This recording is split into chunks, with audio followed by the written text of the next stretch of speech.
grid modernization strategy consists of a lot of different areas. And when you look at how the electric grid is going to be used in the future, you got to make sure you have a robust communication system for that. And 5G network provides that. So it gives us real-time grid management. It satisfies many of our cybersecurity needs. Allows us to integrate clean energy resources and distributed energy throughout our system. So that's how it aligns with our long-term vision of how we think the grid is going to operate and how this will help us achieve those goals. I mean, it's just another opportunity to talk about, some of the great things we're doing here at MLGW. We've taken on the the the, the responsibility and the effort of trying to modernize our entire system. Our I2I program is around improving our infrastructure. So we're putting in um, changing substation breakers, we're changing transformers, and we're changing the relays that are in these substations. And consequently, all that's going to communicate with a lot of things that we have in the field. So we're modernizing our entire grid from an electric standpoint, as well as from a gas standpoint, putting in SCADA at the various gas stations, the regulator stations, and making sure we have good communications with our water wells and our water pumping stations. So this works well with our long-term strategy, and we want to build a really strong, resilient grid, electric, gas, and water for the future. My name is Jeff Pittman, and I'm heading up the enterprise market unit for Nokia Mobile Networks across North America. And essentially, what that means is we're responsible for all things private wireless, including RAN, microwave, associated services, et cetera. And we're looking across multiple different verticals, right? So, but utilities and more specifically, utilities, like I said, in North America are a real big focus for us. Obviously, we've go back some time now with installations from our fixed, wired portfolio with utilities for a number of years, and of course that is naturally evolved now into the discussions and ongoing projects we have with utilities around private wireless. So we're very focused on private wireless. We're very focused on mission critical. Fortunately, we've been quite successful, as I mentioned, in previous years as well as this year's. We had two pretty significant wins that we're very proud of, and one of those is, of course, MLGW, which we're going to talk more about today. Let me first say start off by saying perhaps, thank you to you and TeckNexus for shining a light on all the many private wireless achievements throughout 2025. And I really appreciate your continued focus on highlighting all the positive momentum of private wireless around the world, and the constant evolution and expanding of use cases. And also, I'd like to congratulate MLGW and the other TeckNexus 2025 winners. It's certainly an honor and a privilege to have been selected by MLGW to be their long-term partner for such an important and pivotal project. And as you said, this project is a true industry first, being the first full-scale standalone private 5G network, private 5G network by a three utility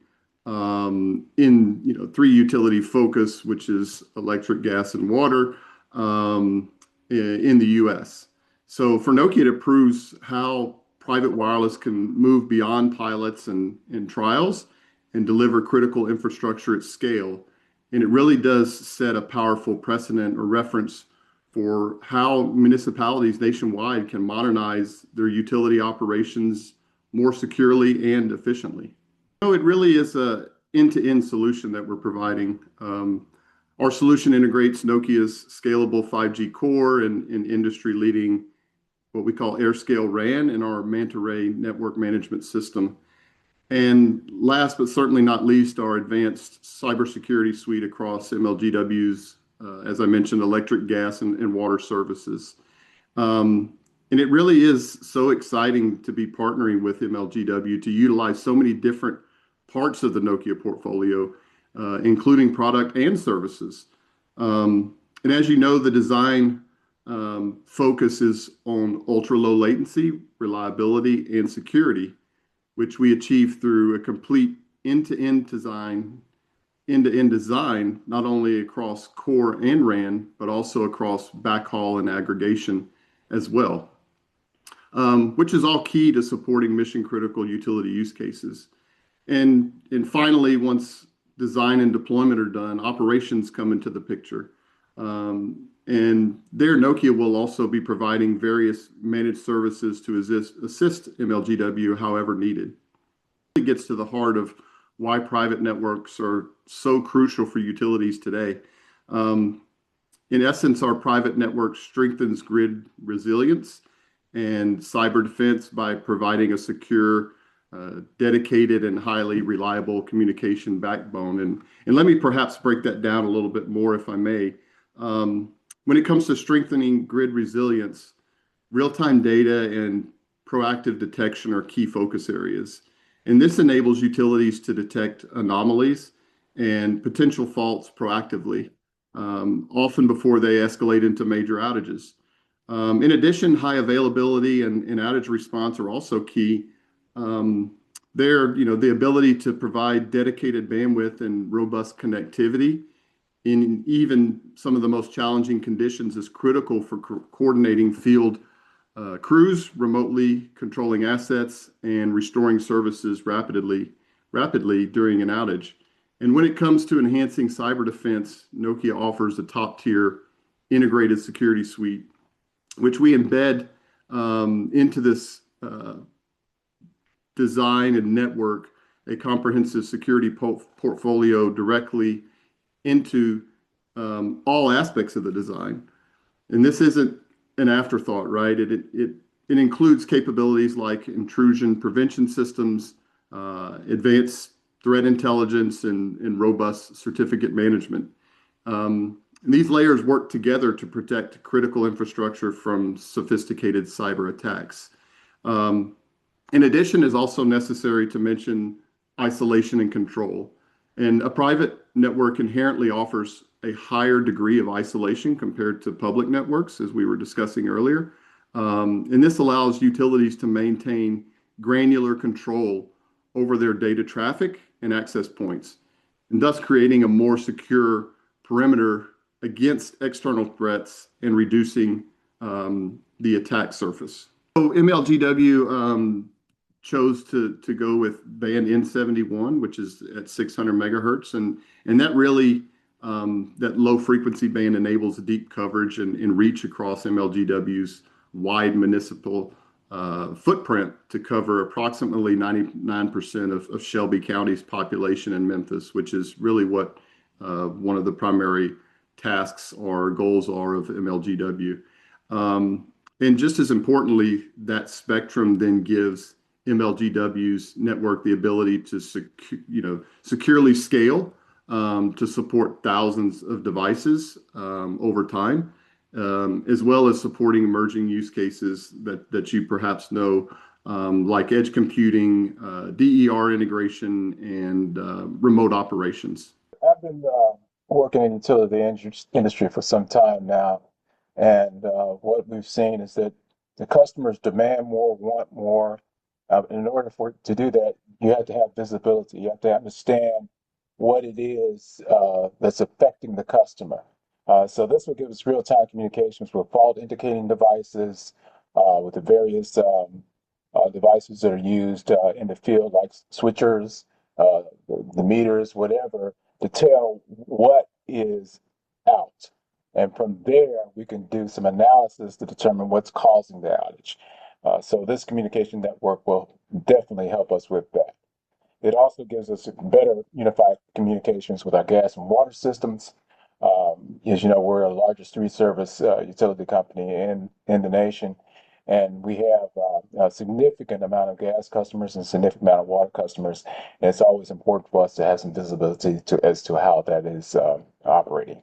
If you have operational visibility, then you also have resiliency for the community and understanding what is impacting that particular area, what what's causing the outage and being able to plan better and your resources for restoration and making sure that we're able to respond when there's a weather event.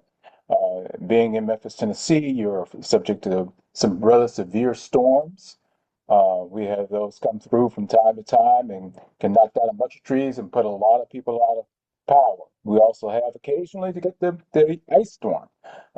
So we get it all. We get all the seasons here.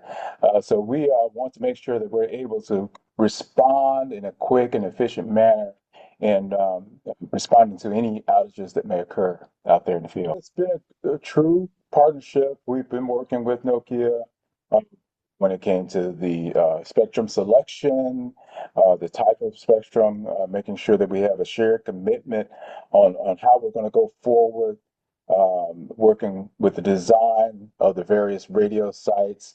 Our team's been working very closely with them, and they've been great to work with.